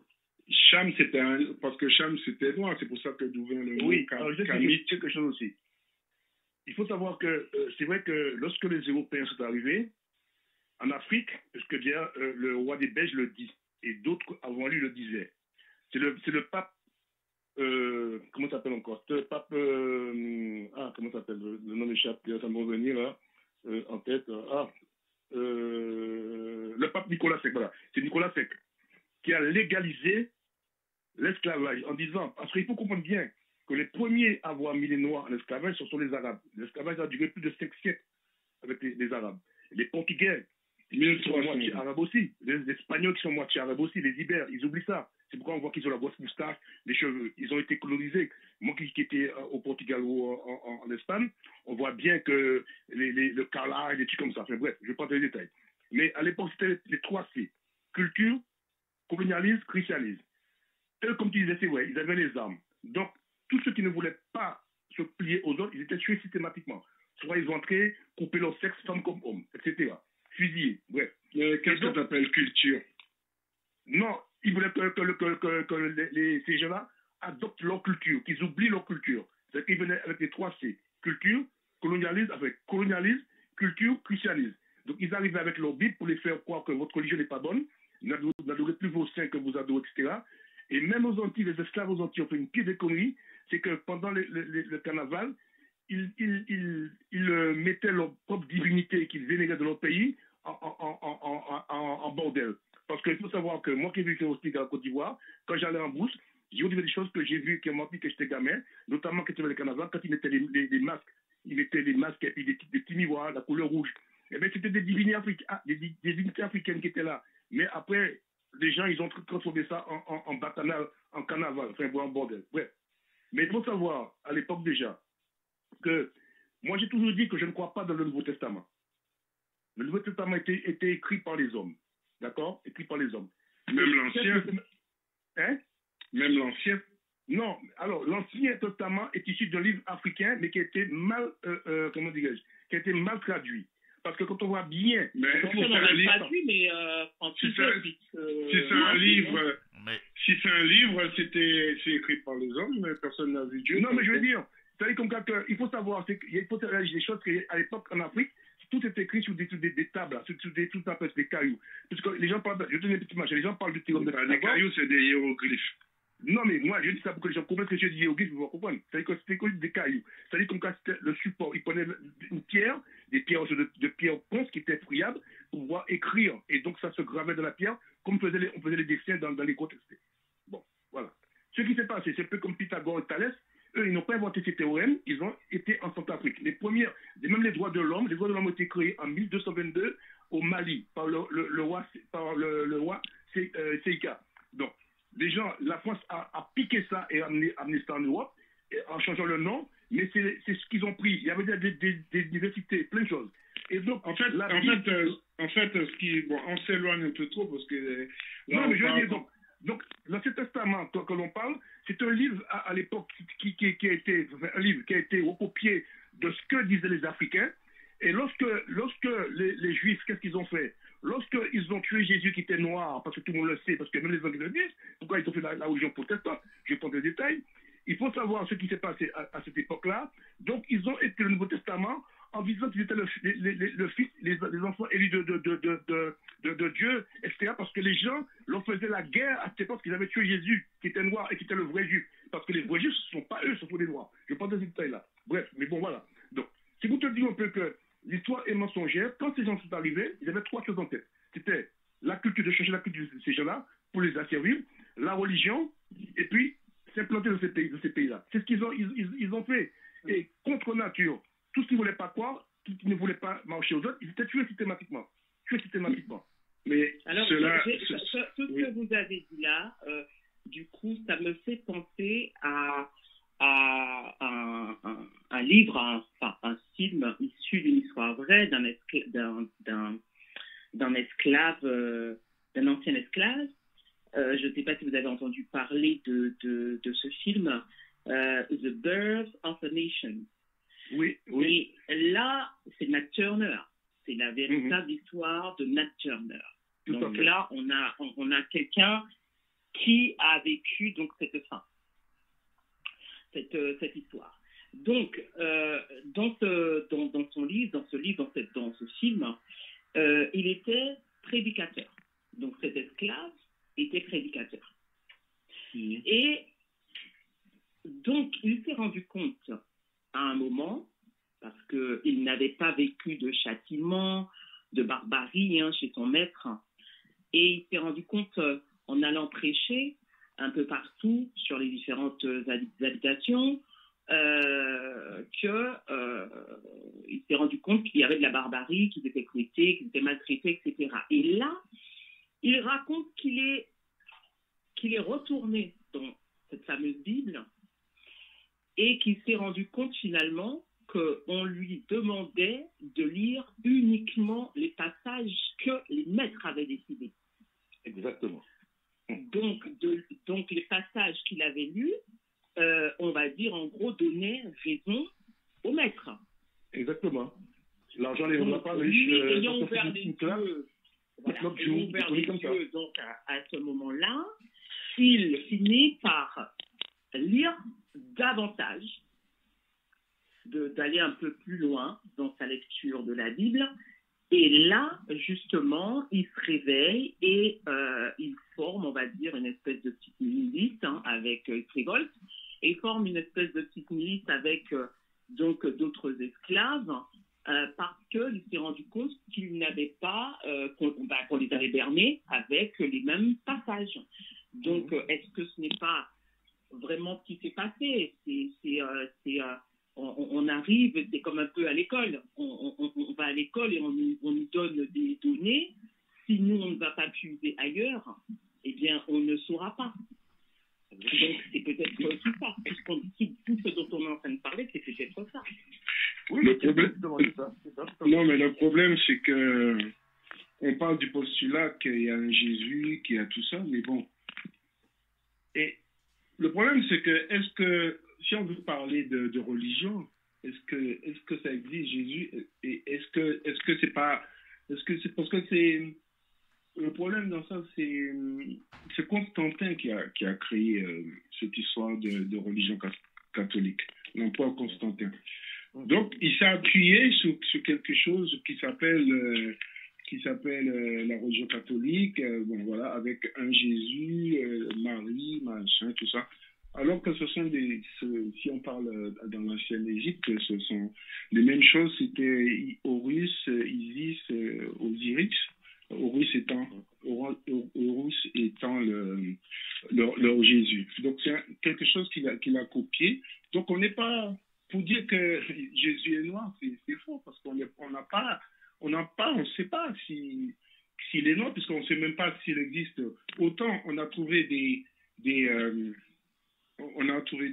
sarcophages, on a trouvé des corps de pharaons et tout. Autant on n'a jamais trouvé rien appartenant. Ah non, mais je peux finir. Laisse-moi finir.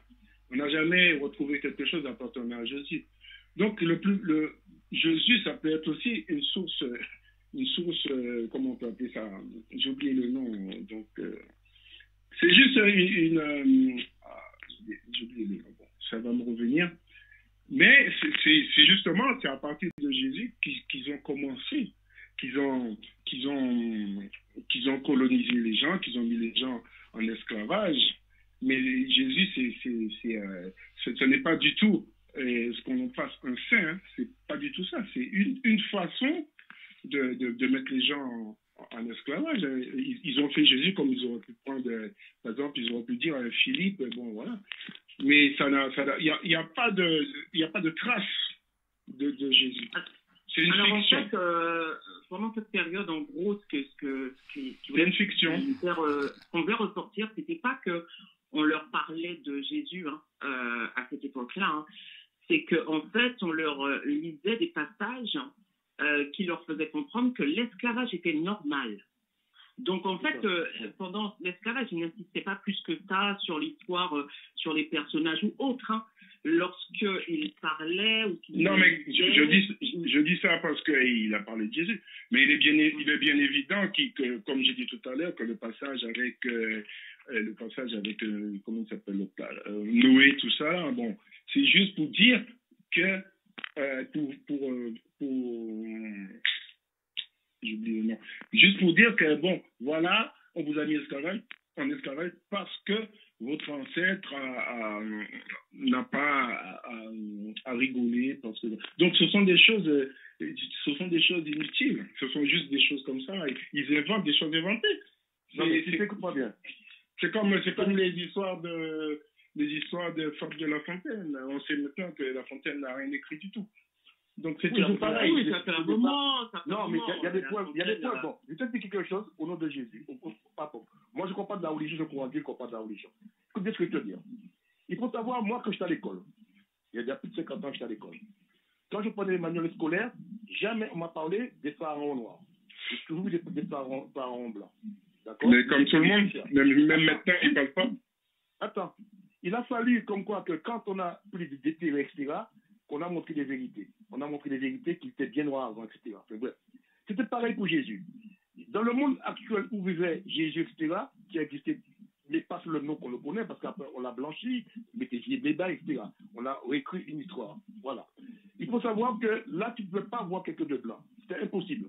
Impossible. Donc, ils se sont appropriés, puisque dans des livres africains, dans des contes africains, comme dans les sortes de La Fontaine qui ont été piqués à l'époque, comment ça s'appelle encore, en Afrique, etc. Donc, comme des droits de l'homme. Voilà, ils ont les droits de l'homme, etc. Comme le théorème de Pythagore. Après, on les a blanchis. Mais Jésus a bien existé en tant que noir. Puisque les Anglais l'ont toujours dit, ils ont créé leur propre religion, que le protestantisme, pour construire les machins. Il y a un écho derrière. Les preuves, on les cache, les preuves. C'est-à-dire que les preuves, on les cache. Aujourd'hui, il y a des preuves, mais on ne les montrera pas parce que si on les montre, déjà, quand tu prends l'histoire de Jésus, ils se sont fait piéger quand on a vu un peu les traces qu'il y avait. Oui? Oui, il y a un écho derrière. Je ne sais pas si c'est Fred ou quelqu'un d'autre. C'est pas moi, je suis normalement là. C'est genre un retour, c'est un retour. C'est pas moi. Désagréable, c'est un retour. C'est pas moi. Hein. Ok, eh ben, on continue. Moi, j'ai pas de retour. Position. Sinon, je me rappelle, pour voir. Non, mais ça ne le faisait pas tout à l'heure, mais bon. On peut continuer, on continue. Et donc, je disais, tout le monde sait que où Jésus est né, il peut être blanc. Les Anglais le disent, c'est pas moi qui le dis. Mais on a caché ça. Donc, Les vérités, on les connaît, les vérités. Ils sortiront un jour. Il y a des preuves. Elles sortiront des vérités. Qu'on le veuille ou pas. Elles sont là. Alors, en attendant, effectivement, on se retrouve avec une population qui est totalement servile et qui finit par, on va dire, limite de se radoucir. Pas tout le monde, bien évidemment, puisque bon, on a tous ceux qui marronnent et tous ceux qui font autre chose, qui se révoltent. Mais quand même, ils parviennent tout de même à obtenir, on va dire, un peu plus de sagesse dans les rangs par rapport à cette religion-là. C'est ce qu'on retient tout de même. Qu'est-ce que tu appelles sagesse? Non, je mets bien entre guillemets, c'est-à-dire qu'à partir du moment où certains se sont, on va dire, entre guillemets, encore une fois, calmés, puisque c'est ce qu'ils voulaient, leur but c'était ça. Et c'est pour ça que j'invite tout le monde à aller, à se pencher sur la référence que je viens de donner tout à l'heure, Birth of a Nation, parce que ça démontre vraiment à quel point cette religion qu'on voulait instaurer, puisqu'il fallait se baptiser, etc., et que même d'ailleurs, certains esclaves, selon celui-ci, réclamaient, ce qui n'était pas réclamer ce baptême. Il est même dit que lorsqu'il y avait du marronnage, certains esclaves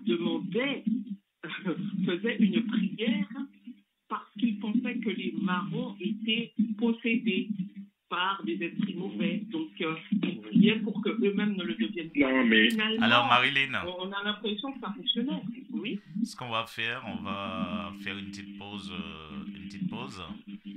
et vous allez tous me rappeler. Vous allez tous me rappeler. D'accord, ok. D'accord.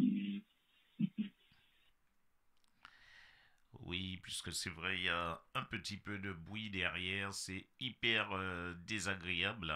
Alors, nous allons marquer une petite pause et nous allons revenir.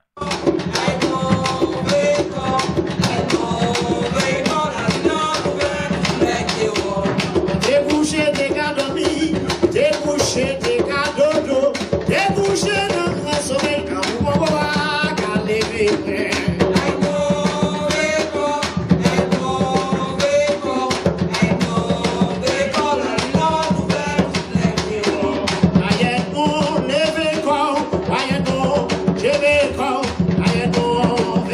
I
toujours en présence de Philippe Pilotin et de Fred Louisor, et nous étions en train de parler, d'échanger autour de la religion pendant cette période esclavagiste. Alors, donc, Fred, on va te laisser poursuivre ton propos, du coup, par rapport à cette religion qui est venue, qui a été imposée à un peuple de manière à mieux la servir.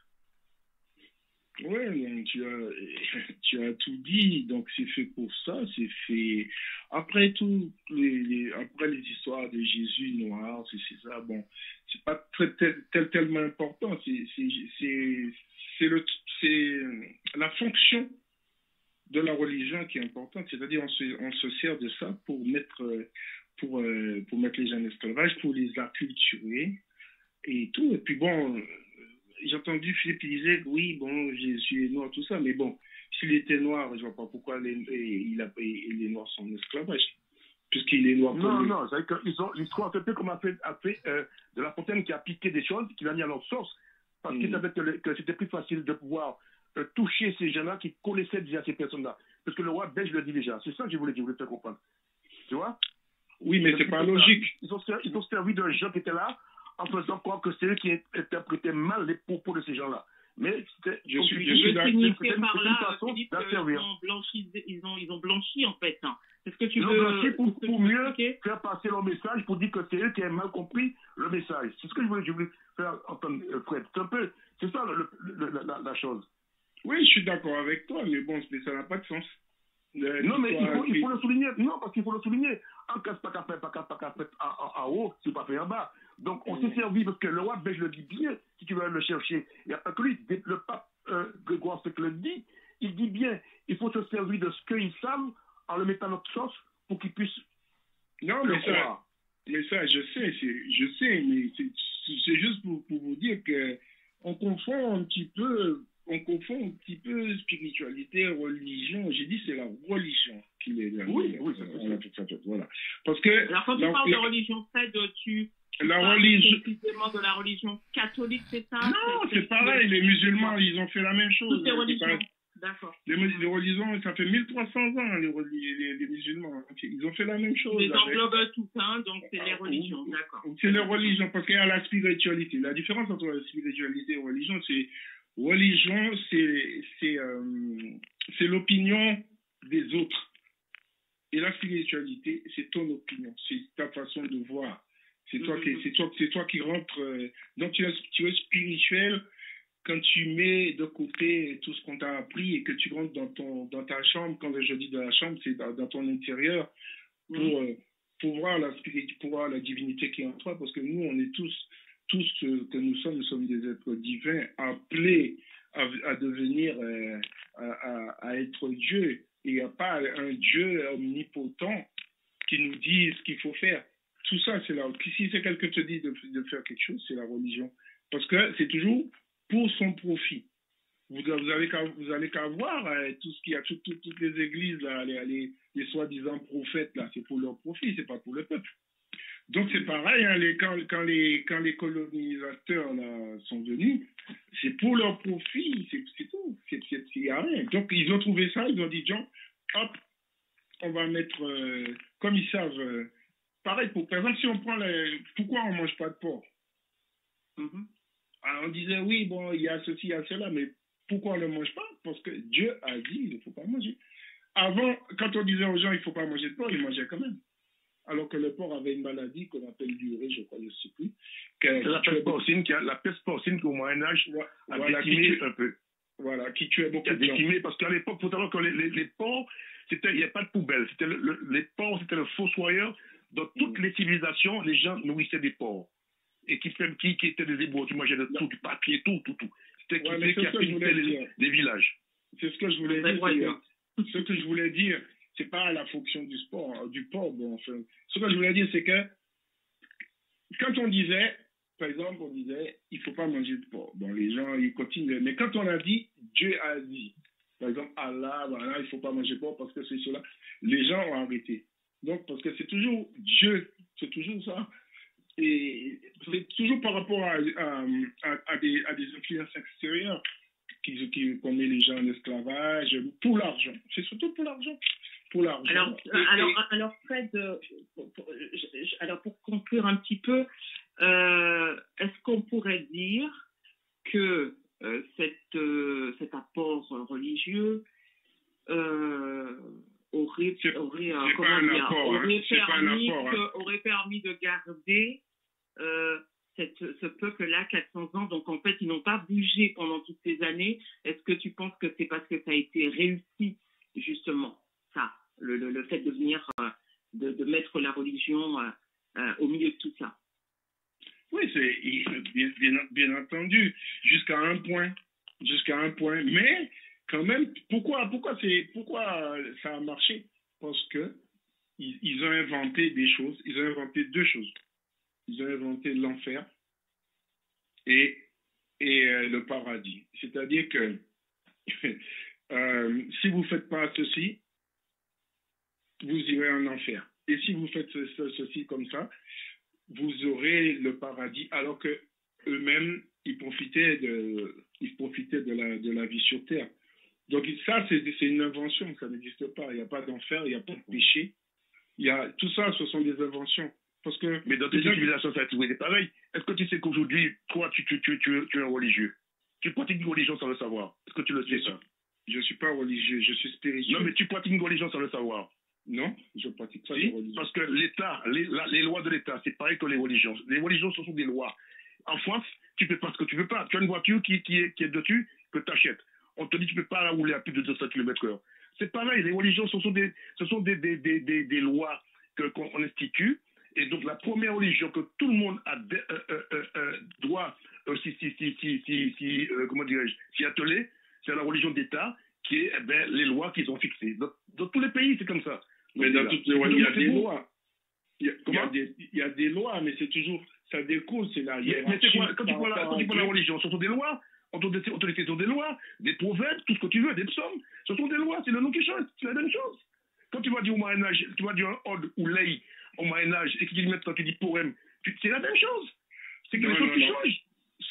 Sauf qu'on ne te dit pas, si je prends ma voiture, on ne me dit pas, si on me dit par exemple, il ne faut pas rouler à 250 km, on ne me dit pas que c'est Dieu a dit, il ne faut pas. Non, mais l'État, c'est Dieu. Pour eux, l'État, c'est l'État qui a décidé ça. Pour eux, c'est Dieu. Appelle-le comme tu veux. L'autre va l'appeler Allah, l'autre va l'appeler Jéhovah. C'est la même chose. Donc, dans tout ce qu'on fait aujourd'hui, on est quelque part géré par des lois comme la religion. Appelle comme tu veux. Mais on ne dit pas l'autre souverain que c'est une religion d'État, parce que toi-même, des fois, tu as certaines politiques qui disent des religions d'État. Tu vois bien. Et de plus en plus, on entend ça. Non, mais ce que je voulais dire, là, pour quand même, parce qu'on s'y perd un peu.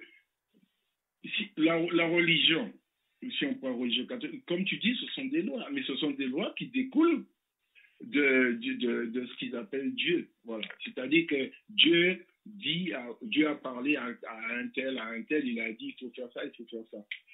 Donc, ce que je suis d'accord avec toi, c'est que ça peut découler, parce que toute la société, par exemple, tu vois bien qu'il y a les fêtes, toutes les fêtes sont des fêtes religieuses. Tu vois? Mais donc, oui. on est quand même régi par ça. Mais dans la religion elle-même, c'est Dieu qui gouverne, et on te dit Dieu a dit de faire ça. C'est-à-dire qu'il y a les lois qui sont devenues aujourd'hui des droits. Voilà. Donc, oui, c'est sûr. Donc voilà. Très bien, messieurs. En tout cas, sujet très riche, très vaste. Mais tout ça pour dire quand même que, comme a dit, je ne sais plus quel Africain, ils sont venus avec la Bible et le fusil, ils nous ont donné la Bible, et le temps de se retourner, il avait dit, lorsque les colons sont arrivés, ils nous ont dit de baisser notre tête et de lire la Bible, de prier. Voilà. Quand on a ouvert nos yeux, on a ouvert notre tête, on n'était plus chez nous. Ils avaient envahi le pays. Voilà. Donc c'est ça, donc c'est pareil. Donc ils ont c'est le truc principal, hein, c'est ça. On parle toujours. Oui, mais tu sais, bon, je ne vais pas non plus. Attention, dans tout conflit, il y a toujours des bêtes galeuses, des brebis galeuses. Il faut savoir aussi qu'il y a des Africains qui ont collaboré aussi, qui ont vendu leur propre frère aussi. Ça, il ne faut pas l'oublier. Donc, parce que un petit problème, tu peux Kunta Kinte. On a écrit un film, on a encensé, etc., en Afrique du Sud.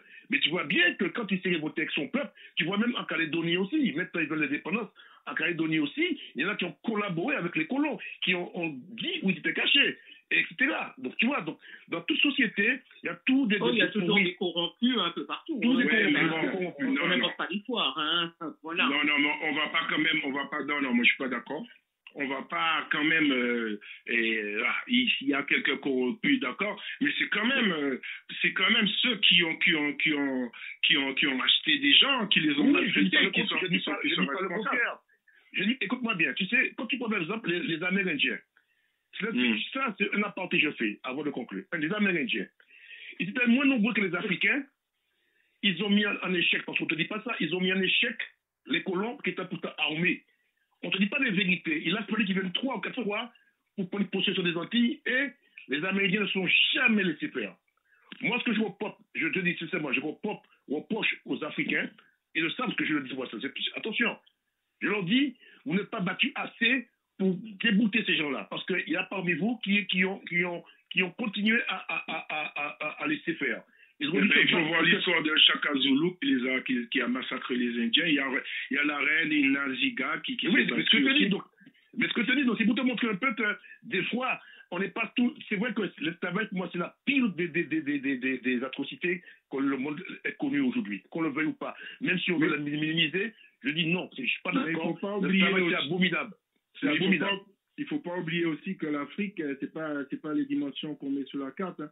C'est beaucoup très... Oui, je sais, parce que l'Afrique est beaucoup plus grande. Alors, ce qui s'explique, les gens sont rentrés plus facilement. Hein. Il faut faire pourquoi c'était fait. Alors, ils ont expliqué à l'époque, quand ils ont créé ces cartes-là, c'est parce qu'à l'époque, ils ne passaient pas par le continent africain. Donc, il y avait une route qui était beaucoup plus tracée. Donc, c'est pourquoi pour les navigateurs, les cartes étaient en bas. L'Afrique n'était pas mise à sa place. C'est un peu comme... Bon, là, par contre, il y a du mensonge. Quand on voit les statues en Égypte, où ils n'ont pas de nez, il y a encore du mensonge où ils disaient que c'est parce que les gens avaient créé des armes à l'époque, les Blancs, pour pouvoir apprendre à tirer à hauteur. Non, c'était pour cacher les traits, les grillés, les gros des statues qui étaient créées à l'image des Noirs à l'époque. Et on a même retrouvé des fossiles humains de l'époque où les mecs, ils faisaient au moins presque 3 mètres de hauteur. Ils avaient des grands pieds. Il ne faut pas oublier que la composition chimique de l'air n'était pas la même par le passé. C'est pourquoi tout était géant sous la Terre. Et il ne faut pas oublier que quand la montagne Pelée a pété en 1902 aux Antilles, il y a des fruits qui ont apparu, des herbes qui ont apparu, et au bout de cet temps, ils ont disparu parce que la composition chimique de l'air n'était plus la même. On ne dit pas des vérités. Bien, messieurs, ce sont des sujets qui méritent effectivement réflexion, mais malheureusement... eh bien, on arrive à la fin de l'émission. Donc, du coup, en tout cas, je vous remercie parce que l'échange a été très riche. Nous avons pu discuter, pu donner nos arguments, pu donner nos pensées. Et c'est cela qui compte. Et ce qui compte, effectivement, hein, au-delà de cette barbarie, c'est de voir que ce peuple a réussi tout de même, hein, par ses actions, par ses diverses actions de résistance, à sortir de cette servitude en 1848, entre autres pour les Antilles. Voilà. Alors, Pierre, nous allons donc rendre l'antenne et remercier donc tous les auditeurs qui ont été présents ce soir avec nous. Et puis, le prochain rendez-vous, du coup, pour cette semaine, ce sera samedi avec... Max Lordelot qui va nous donner les nouvelles de la Martinique. Et ensuite, nous allons rentrer dans la commémoration au niveau de chacune des îles. Le lundi 22 mai, spécial abolition de l'esclavage pour la Martinique. Le samedi 27 mai, abolition pour la Guadeloupe. Et puis nous terminerons avec l'abolition de l'esclavage en Guyane le 10 juin. Donc voilà. Je vous remercie encore une fois, Philippe et Fred. Et puis, je souhaite à tout le monde une très belle soirée. Et puis, eh bien, qu'on dit maintenant, hein, qu'on va continuer. En tout cas, merci Marilyn, merci Pierre encore, merci Fred de toute l'intervention. et puis tous ceux qui nous ont assistés pendant cette émission, ceux qui vont la revoir, qui mettront des mots, voilà, ben, ça fait plaisir. Et puis Marianne, encore, je te dis encore des revoir. Merci pour cette belle initiative que tu as prise cette année sur TMS 97, La Voix de la Caraïbe. Je suis enchanté, et puis donc, beaucoup de gens qui nous suivent. Et puis Pierre, merci encore. Bonne soirée, et puis à la semaine prochaine. C'est belle. Okay. Merci beaucoup, Philippe. Merci, Philippe. Bonne soirée à tout le monde. Ok, merci. Ciao, ciao, ciao. Ciao, ciao. Merci, Achai. Yes.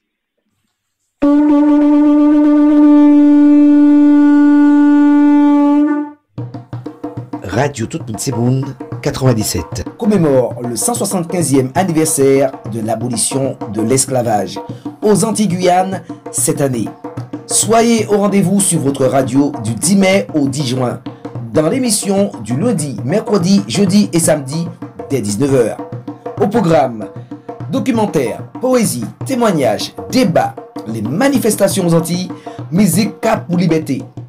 De grandes surprises vous attendent en nous pétition là. À très bientôt sur TMSM 97, la voix de la Caraïbe.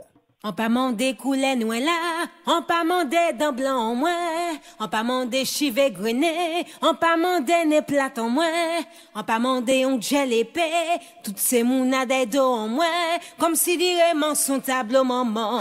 Négla au Japon, Japon, Japon, Japon, le maman. Négla au Japon, Négla au Japon, j'ai la mal ballon. Négla au Japon, Négla au Japon, j'ai la méprisant. Négla au Japon, l'eau j'ai la blanc. Négla au Japon, Négla au Japon, j'ai la malaba. Négla au Japon, Négla au Japon, j'ai la négla même. Négla au Japon, on pas mandé couler nous là, on pas mandé dans blanc au moins, on pas mandé chivé grené, on pas mandé né plat au moins, on pas mandé un gel épée, toutes ces mounades d'eau au moins, comme si vraiment son tableau maman. Négla au Japon, Japon, Japon, Japon, le maman. Négla au Japon, Négla au Japon, j'ai la mal ballon. Négla au Japon, Moi dis négla au Japon, j'ai la méprisant. Négla au Japon, Négla Japon, l'eau j'ai la blanc. Négla au Japon, Moi dis négla au Japon, j'ai la malaba. Négla au Japon, Négla au Japon, j'ai la négla même. Négla au Japon, Yo prends moi cité d'Afrique, yo chaye moi en Amérique. Si mes moyens toutes les îles, mange à joupette famille en moins. Celle vite carré moi, autant boulot qu'à jouer la maman.